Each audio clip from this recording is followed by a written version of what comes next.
Attention! Bank foreclosed property, bidding na today, December 9 at exactly 2 p.m. Kung naghahanap ka ng malaking end lot sa General Trias, ito na yung chance mo.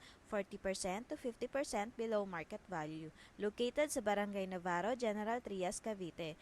2-story townhouse, end lot, floor area 69 square meter, lot area 72 square meter.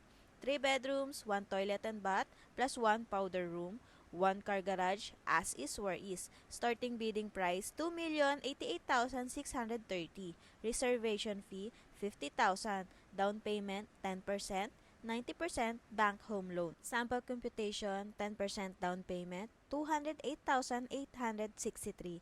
Less reservation fee, 50,000. Net DP, 158,863. 90% loanable amount, 1,879,767. Estimated monthly amortization for 20 years around 14,500 to 16,000 per month only. Ang laking end lot na to, bihira at mabilis maubos. And reminder, bidding is today na at 2 p.m. Kung gusto mo ng free assistance, computations at guide para makasali sa bidding, message us now. Habol na habang may oras pa.